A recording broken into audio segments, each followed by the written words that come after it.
Seja o nome do Senhor bendito.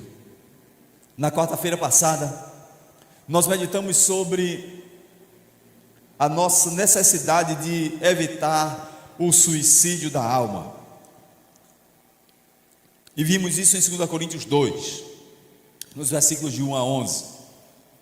E vimos que para nós evitar que a nossa alma sofra, que a nossa alma endureça, que a nossa alma ela entristeça a ponto de morrer, a gente precisa confiar no trabalho apostólico, na dinâmica do trabalho apostólico.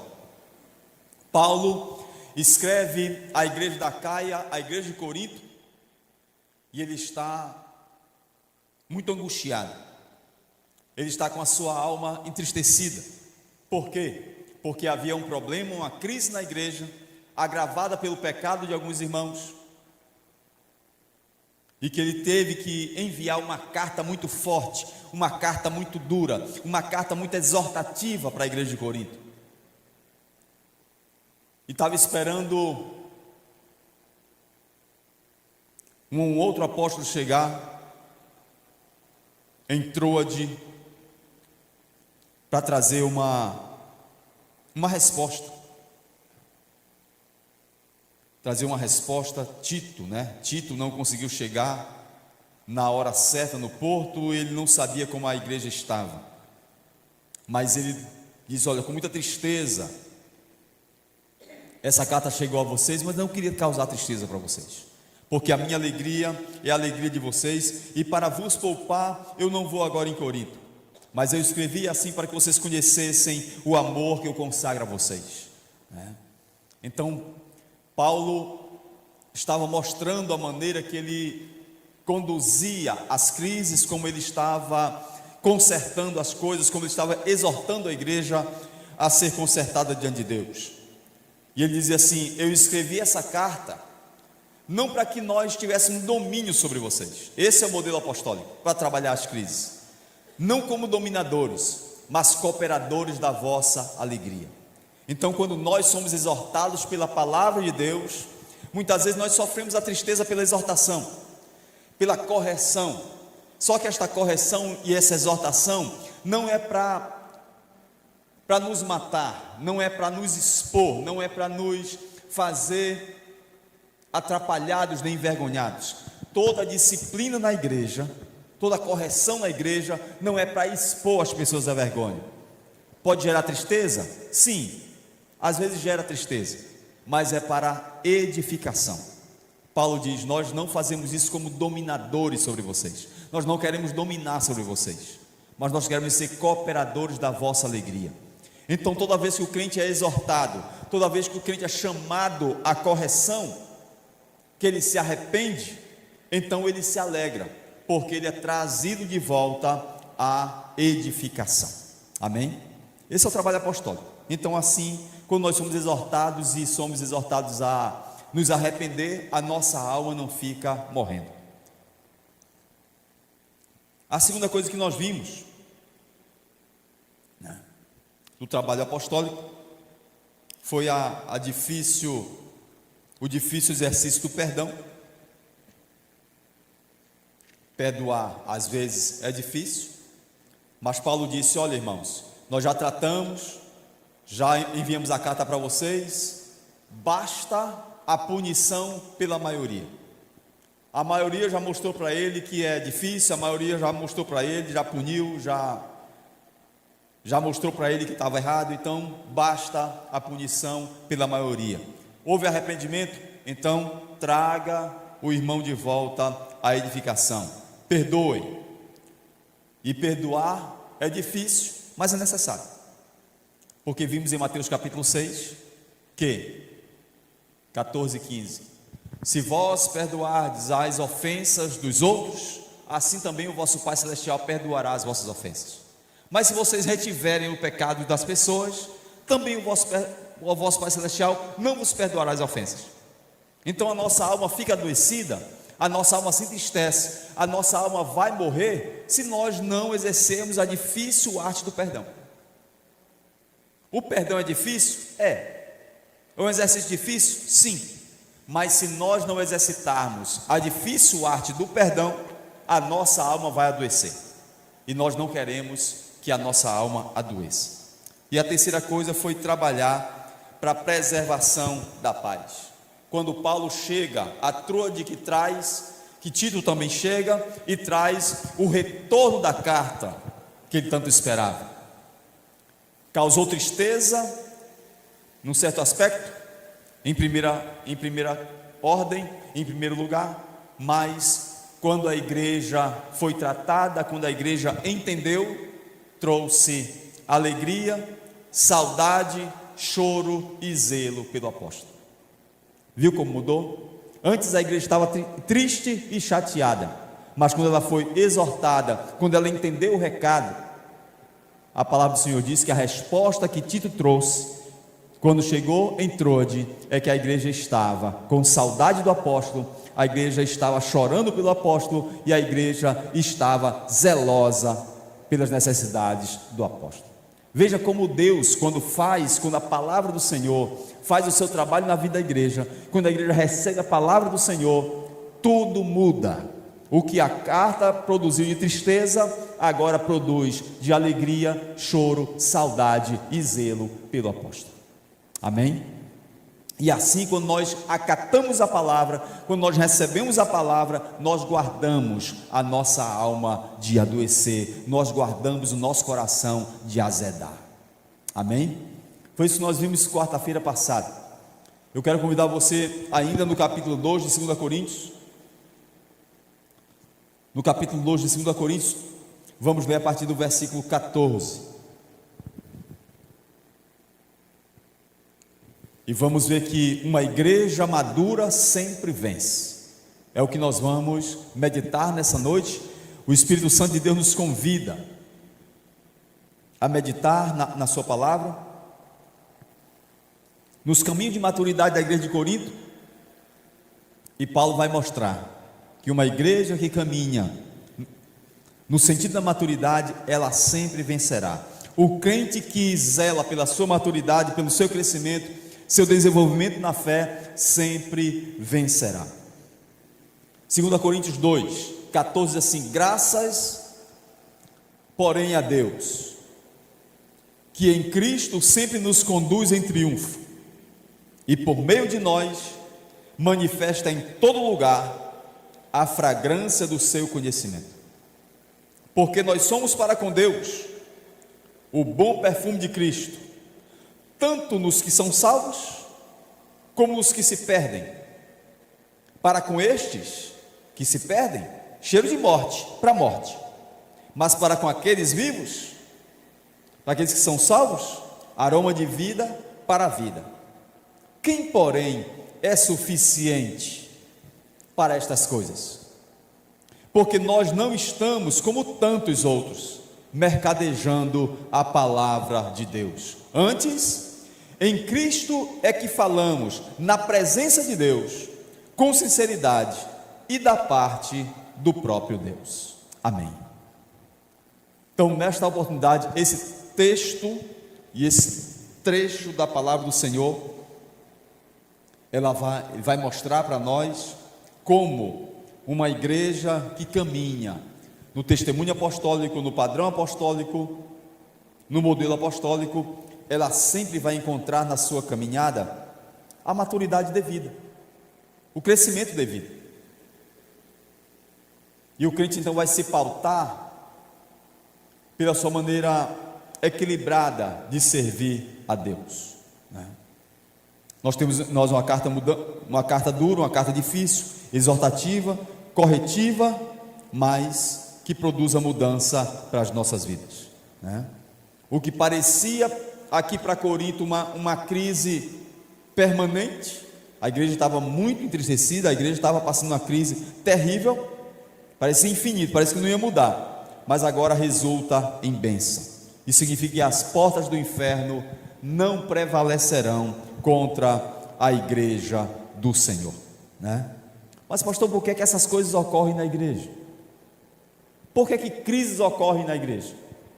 Por que dificuldades são criadas na igreja? Ora, meu irmão, isso É muito fácil da gente perceber. Volte um pouquinho, se você está em 2 Coríntios, volte para a primeira carta, no capítulo 16. Voltando um pouquinho algumas páginas, você vai encontrar o capítulo 16 da primeira carta de Corinto. Veja, o versículo 9 da primeira carta, do capítulo 16, diz assim: porque uma porta grande e oportuna para o trabalho se me abriu, e há muitos adversários. Capítulo 16 da primeira carta. Sempre que uma porta de pregação se abre, aparecem também adversidades. Sempre que nós nos posicionamos para pregar a palavra do Senhor, para anunciar o evangelho da graça de Deus, vão surgir adversários. Sempre que Deus nos posicionar para ocupar um lugar de pregação, de proclamação da sua verdade, sempre vão surgir adversidades, e na igreja do Senhor sempre vão haver crises, porque o Senhor está abrindo novas portas do evangelho. Aí quando você volta aqui para a segunda carta aos Coríntios, no capítulo 2, vê o versículo 12. Quando eu cheguei, logo acima que nós lemos, 2 Coríntios 2, 12. Ora, quando cheguei a Troade para pregar o evangelho de Cristo, e uma porta se me abriu no Senhor, não tive tranquilidade no meu espírito. Ele chega em Troade, tem uma ampla possibilidade de pregação do evangelho, uma ampla possibilidade de anunciar o reino de Deus, de proclamar as virtudes do Senhor, mas é uma porta ampla para pregar o evangelho, é uma porta que o Senhor abre, mas ele recebe uma carga de tristeza. É como se ele tivesse sido abandonado por Tito. Ele não está sendo amparado, ele não se sente amparado. Essas crises, dificuldades, sempre ocorrem quando o Senhor abre uma porta de pregação ampla para nós anunciarmos as suas verdades. Sempre vai haver um confronto, porque é o reino de Deus chegando naquele lugar, é o reino de Deus chegando para mostrar a vontade do Senhor para aquela realidade. Então crises sempre haverão. Crises sempre haverão. É raro? Mas acontece sempre. É raro, mas acontece sempre. Crise é assim. Igreja do Senhor também é assim. Sempre que uma porta se abre para pregar o evangelho, vão aparecer lutas, investidas, levantes e afrontas, quando nós nos posicionarmos para pregar, quando nos posicionarmos para anunciar o reino de Deus. Então nós temos que estar preparados para sustentar a profecia. Qual era a crise aqui em Corinto? Ora, alguns judeus não aceitavam a autoridade apostólica de Paulo. Ele tinha sido perseguidor, ele perseguia os crentes. Então qual era a moral que Paulo tinha agora para pregar o evangelho? Algumas pessoas não aceitavam a presença de Paulo ocupando os púlpitos da igreja. Um antigo perseguidor. Eles não respeitavam o ministério apostólico de Paulo, né? Eles pregavam mais Moisés do que Cristo, e quando pregavam Cristo, colocavam também Moisés como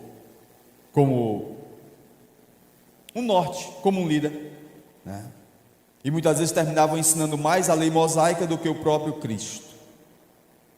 Então Paulo, quando percebe essa crise aqui na igreja, ele vem no versículo 14 diz assim: graças a Deus que em Cristo sempre nos conduz em triunfo. Não importa se quando a gente tem uma porta aberta pelo Senhor e vai pregar e acontecem levantes, perseguições, não importa, Ele sempre nos conduz em triunfo. E não importa se quando nós chegamos na igreja, algumas pessoas não nos recebem como apóstolos, e algumas pessoas não aceitam a nossa pregação, não importa, em Cristo nós sempre somos conduzidos em triunfo. Amém? Paulo está dizendo, não importa o que nós vamos enfrentar, se as perseguições de fora, se as crises de dentro, Ele sempre nos conduz em triunfo, e por meio de nós manifesta em todo lugar a fragrância do seu conhecimento. Então não importa o que nos espera, e não importa se nós vamos entrar por uma porta que Deus abriu para pregar o Evangelho e vamos encontrar oposição e perseguição, e não importa se nós vamos chegar na igreja e corrigir o que está errado, chamar a atenção, exortar, mostrar os erros e não ser entendido, não importa. Nós vamos sempre espalhar o conhecimento da glória de Deus. Amém? Temos que usar a palavra para exortar, para corrigir e anunciar, não importa o que venha, se crises ou oposição, o conhecimento da glória de Deus precisa ser manifestada. Amém? O testemunho, o ministério, como oferta, a fragrância do conhecimento, o perfume do conhecimento do Senhor precisa se manifestar, precisa se tornar visível. É a nossa oferta diante de Deus. Amém? O que nós precisamos entender aqui, que quando nós oferecemos a nossa vida e a nossa pregação, o nosso serviço ao Senhor, sem nos preocupar com o que venha, nós oferecemos ao Senhor. Veja o versículo 15: nós somos para com Deus. O nosso serviço é para Deus. Primeiro é para Deus, né? Para com Deus, o bom perfume de Cristo. Quando nós servimos a Deus, entregamos nossa vida a Deus e desempenhamos nosso ministério, primeiro é para com Deus. Porque Cristo, quando entregou a sua vida para morrer por pecadores, para morrer por pessoas que não mereciam, Ele foi uma oferta agradável a Deus, e Deus precisou receber a sua vida, o seu corpo partido, o seu sangue derramado, como oferta, e se agradou dessa oferta. Então, em primeiro lugar, a oferta de Cristo foi para Deus. Em segundo lugar, foi pelos nossos pecados. Então, quando nós servimos ao Senhor, o nosso compromisso, a nossa lealdade, a nossa fidelidade ao Senhor, a nossa santidade, a nossa consagração, vai como oferta, como um sacrifício suave diante do Senhor, para ser agradável perante Ele. Em primeiro lugar é para Deus, em primeiro lugar é uma oferta ao Senhor, em primeiro lugar nosso sacrifício ao Senhor, em segundo lugar é um testemunho para o mundo, é um testemunho para o mundo. Veja o que ele diz aqui no versículo 15: tanto nos que são salvos, como naqueles que se perdem. Então, quando nós consagramos nossa vida ao Senhor, servimos ao Senhor, pregando o Evangelho, e somos crentes e colocamos nossa vida a serviço ao Senhor, o nome do Senhor é glorificado nos que são salvos, e Ele é glorificado naqueles que se perdem. Por quê? Porque naqueles que são salvos, as pessoas podem ver a graça do Senhor, a sua misericórdia, o seu amor, em salvar, em perdoar, em transformar, em mudar vidas, em mudar a história. Então, naqueles que são salvos, a glória de Deus é vista, manifestando com seu amor misericordioso.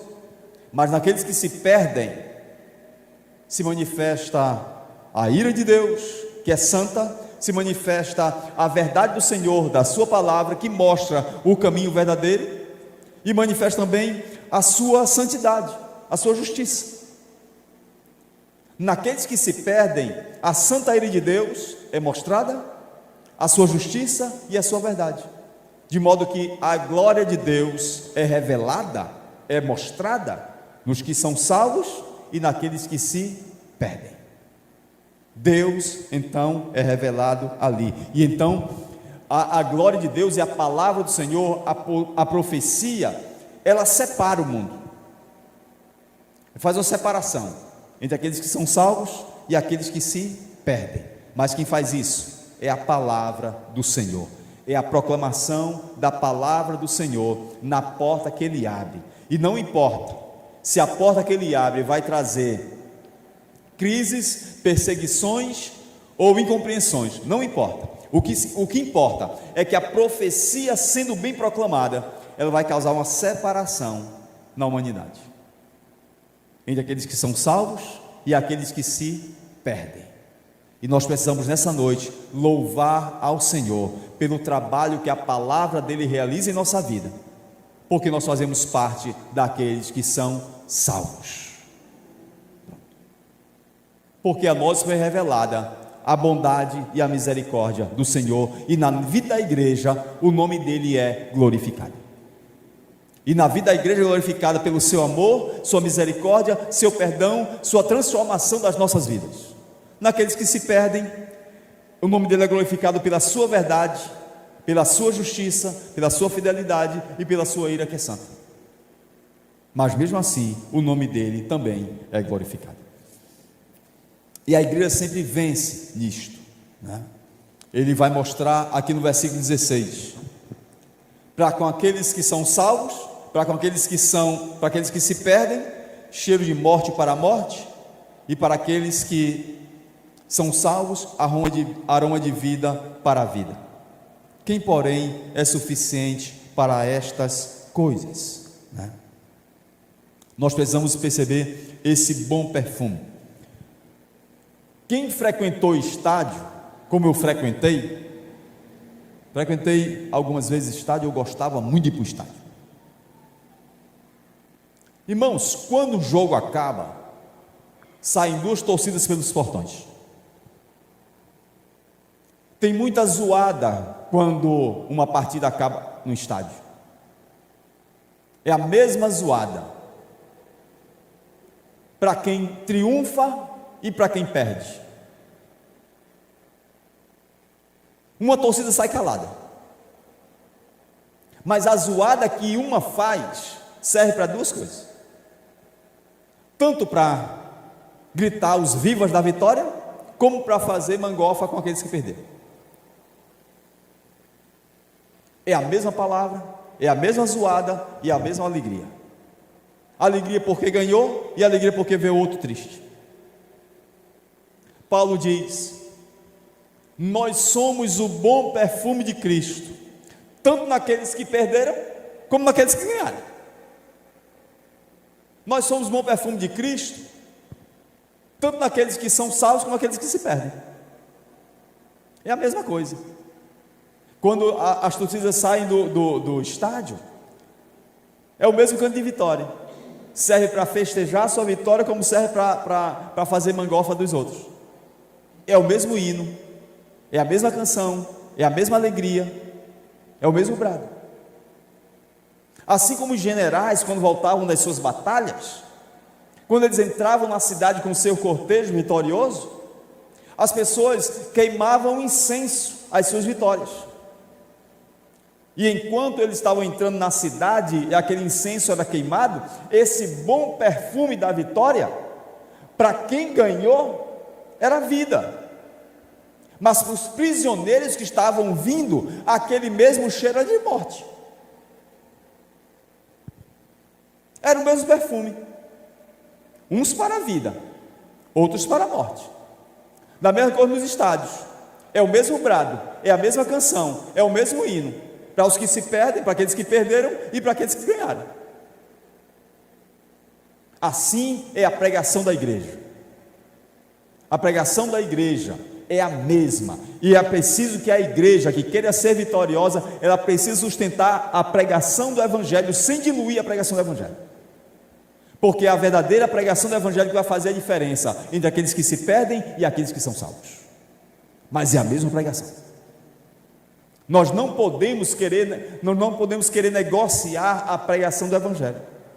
A pregação do evangelho é a mesma para a igreja e para os perdidos. É a mesma, porque cada um de nós tem que responder à palavra do Senhor, e cada um de nós é chamado a se converter a cada culto. Nós respondemos a palavra do Senhor a cada culto, e nós nos convertemos a cada culto, porque a palavra do Senhor, a profecia do Senhor, ela é liberada ao nosso coração a cada culto. E a cada culto nós somos desafiados a não melhorar, mas a sermos transformados. A palavra do Senhor não foi feita para nós melhorarmos. A palavra do Senhor foi para curar a nossa vida, para mudar as nossas vidas, para transformar as nossas vidas. Quem procura melhor é o mundo, e muitas vezes nós caímos na cilada da falácia humana de que nós podemos melhorar o mundo. O mundo não melhorará.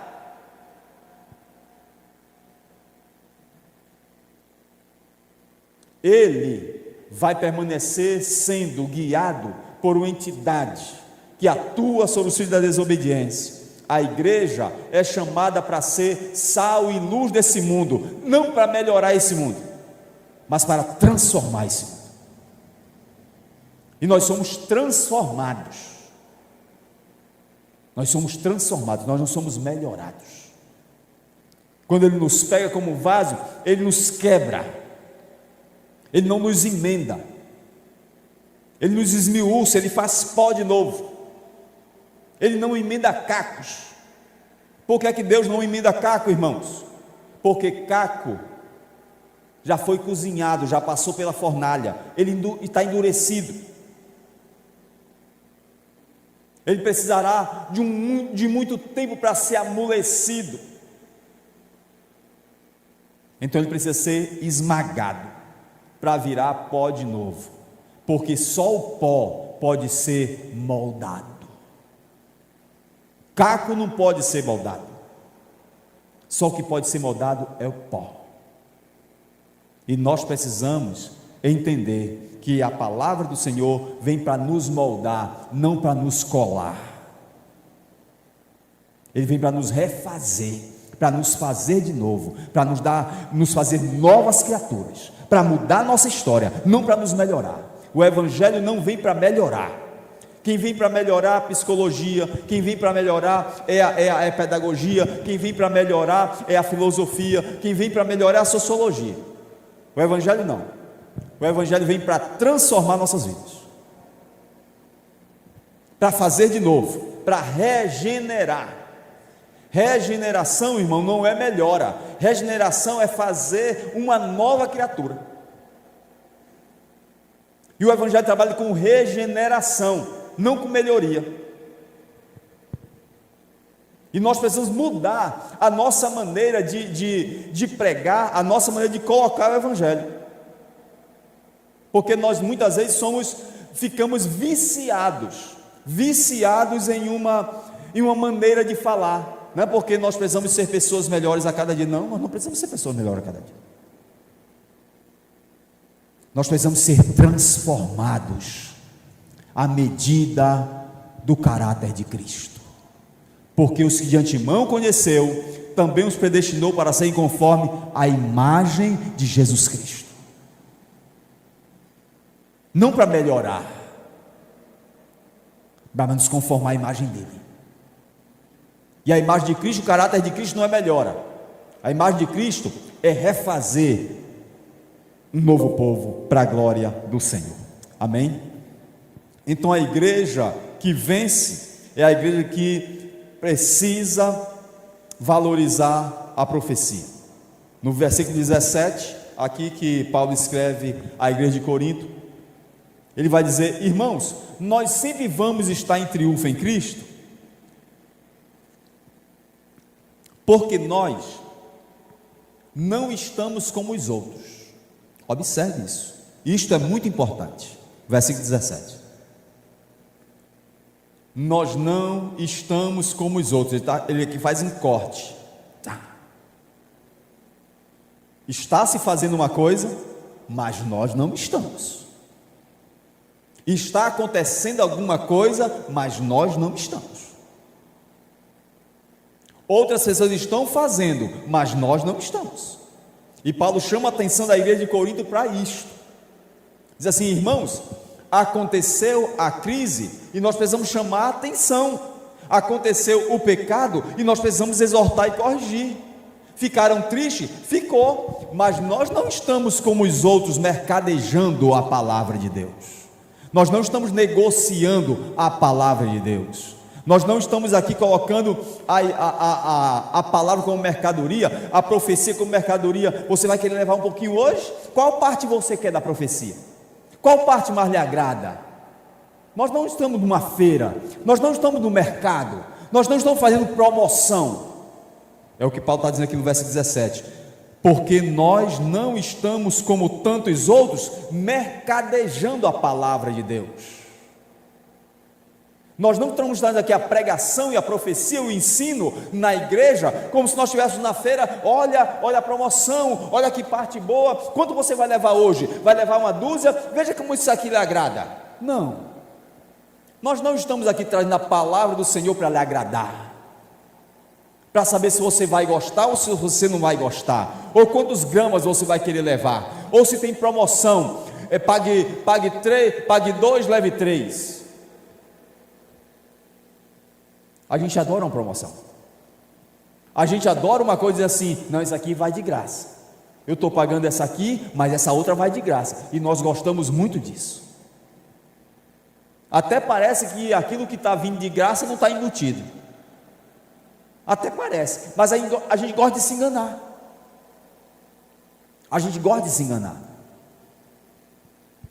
aí tem lá, leve 5, pague 4, como se o preço daquelas 4 não tivesse a quinta.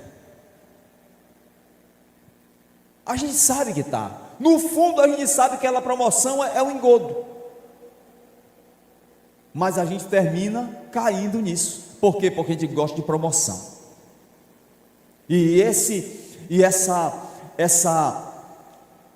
ótica mercantilista tem chegado também na igreja. E Paulo diz assim: meus irmãos, nós não estamos aqui mercadejando a palavra. E Paulo está dizendo assim: olha, muitas pessoas vão vender vinho e estão colocando água no vinho. Muitas vezes o vendedor de leite coloca muita água no leite. Para quê? Para obter lucro. E de 1 litro faz 2. Mas nós não estamos mercadejando a palavra para ter algum link com a palavra. Nós não estamos fazendo como os outros estão fazendo.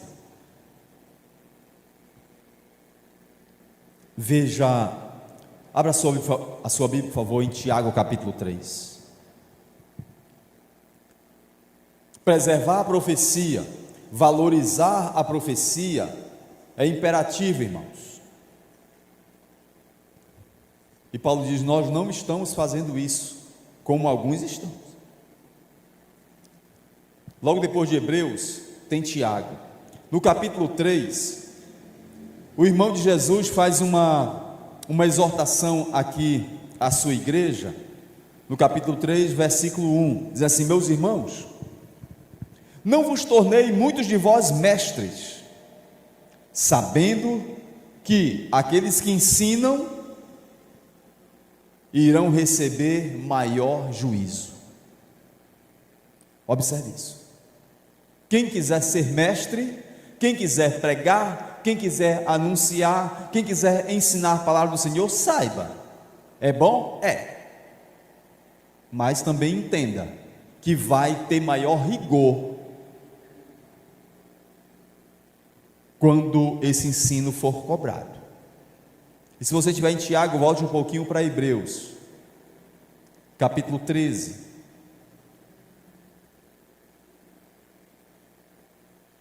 Hebreus, capítulo 13. Procura o versículo 17. Diz assim: obedecei aos vossos guias, e sede submissos para com eles, pois velam por vossa alma, como quem deve prestar contas. Nós prestaremos contas. Tem uma exortação à igreja judia, que eles obedecessem aos vossos guias, para que eles possam submeter ao ensino. Por quê? Porque velam por vossa alma, como quem deve prestar contas, para que façam isto com alegria e não gemendo, porque isto não aproveita a vós outros. O que é que nós aprendemos aqui, irmãos? Aqueles que pregam, aqueles que ensinam, aqueles que exortam, eles prestarão contas diante de Deus. E a exortação aos hebreus é que aqueles que recebem o ensino pudessem receber o ensino, para que quando a gente fosse prestar conta, nós pastores formos prestar conta da igreja, a gente não faça uma prestação de contas gemendo: oh rapaz, foi tão difícil, oh meu Deus, mas ninguém queria ouvir, a gente exortava, ninguém recebia, a gente pregava, as pessoas não entendiam, para que a gente não preste conta gemendo, mas preste conta com alegria. Olha, os irmãos receberam, olha, a igreja do Senhor foi edificada, eles cresceram em maturidade, eles foram prosseguindo, eles avançaram, foi uma bênção estar naquela igreja. É isso que o autor dos Hebreus diz. Por quê? Porque as ovelhas não darão notas aos seus pastores, é Deus quem se encarrega de fazer isto. Nós recebemos a nota de Deus, mas vocês receberão a nota dos seus pastores. As ovelhas receberão notas dos seus pastores, e os pastores não receberão nota das suas ovelhas. Quem vai atribuir toda esse potencial sobre as ovelhas são os pastores, quando prestarão contas. Mas as ovelhas não atribuirão notas aos seus pastores. Por quê? Porque Deus não dá ovelha para pastor, Deus dá pastor para ovelhas. Quem está sobre vocês foi colocado por Deus, então eles prestam contas a Deus. Por isso que Paulo diz assim: nós não somos dominadores sobre vocês, nós não dominamos vocês, nós somos cooperadores da alegria de vocês, porque vocês não pertencem a nós não podemos dominar sobre vocês, porque vocês não pertencem a Deus, nós fomos colocados sobre vocês, mas vocês não pertencem a nós não somos dominadores de vocês, nós somos cooperadores de vocês. Veja isso.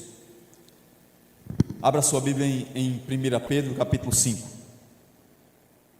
versículo 4. 1 Pedro capítulo 5, versículo 4. A palavra do Senhor diz assim, capítulo 5, versículo 4, ela diz: quando o sumo pastor aparecer, quando o sumo pastor se manifestar, recebereis a imarcessível coroa de glória. Veja o quanto isso aqui é importante. Nesse mesmo capítulo 5 de Pedro, você vai ver aqui o quanto é importante valorizar a profecia, porque ele vai colocar 3 exigências para que o obreiro não mercadeja a palavra de Deus. Como é que eu posso saber, pastor, que um pastor não está mercadejando a palavra de Deus? Como é que eu posso saber que ele não está fazendo dos crentes uma fonte de mercado?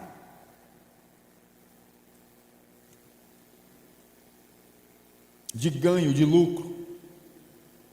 Veja, capítulo 5, versículo 2: pastoreai o rebanho de Deus que há entre vós. Observe isso. O rebanho é de Deus, as ovelhas são de Deus, está entre os apóstolos, está entre os pastores, o pastor está entre elas, pastoreando elas, mas as ovelhas não pertencem aos pastores. O rebanho é de Deus. Pastoreai o rebanho de Deus. Por isso que Paulo está dizendo: nós não estamos fazendo como os outros. Para outros pastores, as ovelhas pertencem a eles, e elas têm que fazer o que eles mandam. Nós não estamos como os demais, nós não estamos fazendo isto, nós não estamos lucrando com vocês, porque o rebanho é de Deus. Não por constrangimento, não constranja as ovelhas, mas espontaneamente, como Deus quer. E como é que Deus quer? Qual é a vontade de Deus? Qual é a exigência de Deus para fazer um bom trabalho, para manter a profecia, para fazer algo diferente? Não pastoreie por sorte da ganância. Essa é a primeira exigência. Não tenha ganância, não queira lucrar no pastorado, não queira lucrar na liderança da igreja, não queira lucrar com a vida das ovelhas do Senhor. Não tenha sórdida ganância, mas sirva de boa vontade. A segunda coisa está no versículo 3: não como dominadores do que lhes foram confiados. Então, as ovelhas foram confiadas ao pastor, elas não são do pastor. Então, o pastor não pode dominar, o líder não pode dominar, o líder não pode exigir as coisas das pessoas, ele não pode obrigar as pessoas, porque eles não são dominadores das ovelhas. As ovelhas foram confiadas a eles. Então, uma grande evidência de que você tem na sua igreja, ou o seu pastor, ele é alguém que serve ao Senhor, é que ele não é dominador do rebanho. Isto é uma grande evidência. E ele faz isto sem sorte da ganância, sem querer lucro. Não lucrar, não dominar. A terceira, tornando-vos modelos do rebanho. É essas três exigências que nós seremos julgados por Deus. Aquele que ocupa cargo, aquele que ocupa poder, aquele que exerce a liderança na obra de Deus, ele precisa valorizar a profecia se quiser que a igreja vença. Por quê? Em Cristo, ele sempre nos conduz em triunfo. E para a igreja sempre ser conduzida em triunfo, ela precisa valorizar a palavra do Senhor. Não ser dominador, não querer lucrar e procurar ser exemplo para o rebanho. Porque é do pastor, do sumo pastor, que ele receberá a inacessível coroa de glória quando ele aparecer. Amém? E é por isso que nós precisamos valorizar a profecia e permanecer servindo ao Senhor. Por que isso é tão importante, pastor? Para que a igreja vença. E para que você como líder também vença. Você como líder da casa de Deus, você também precisa vencer e levar a igreja a vencer. Porque quando ele se manifestar, nós vamos ter que entender que seremos julgados por isso. E que haverá um rigor muito grande. E nós prestaremos contas diante de Deus. E será muito difícil. E nós vamos descobrir, e alguns descobrirão com muitas lágrimas, que dom não salva. Dom não salva ninguém.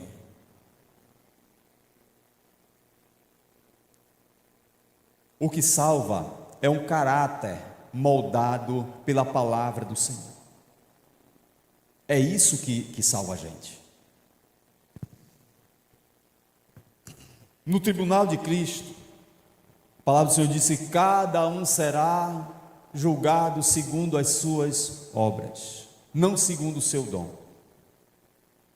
Muitas pessoas são muito apegadas aos seus dons e colocam o dom acima da experiência com Cristo. E isso é mal, porque lá em Mateus capítulo 7 diz assim: muitos chegarão naquele dia e dirão: Senhor, mas nós profetizamos em teu nome, nós expulsamos demônios em teu nome fizemos muitos milagres. E o Senhor dirá a eles: afastem-se de mim, porque eu não conheço vocês. Mas eles tinham dons, e eles fizeram coisas importantes, mas eles não estavam fazendo isto para a glória de Deus. Nós precisamos entender isso. As nossas obras, os nossos frutos, é que vão dizer, na verdade, o que nós somos. Frutos. Esses frutos que nós vamos mostrar é que vão dizer se nós estamos na videira verdadeira ou não. Frutos. Nós precisamos colocar diante do Senhor frutos de lábios que confessam o seu nome.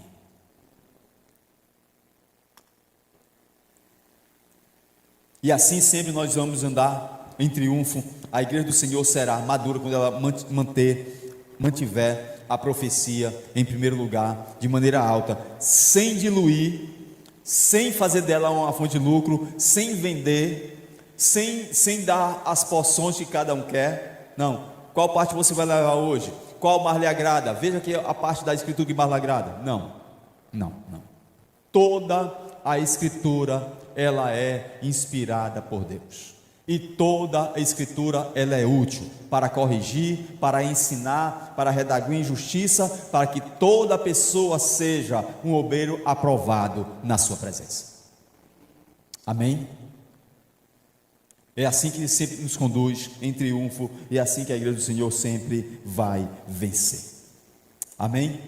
Que o Senhor nos abençoe e que essa porção bendita da sua palavra nos ajude a vencer mais um dia. Que o caminhar em vitória no Senhor seja entendido por nós. Sempre que nós tivermos uma porta ampla para a pregação do Evangelho, nós caminharemos por perseguições, crises, dificuldades, mas não importa. O que importa é que a igreja do Senhor sempre irá ser conduzida em triunfo.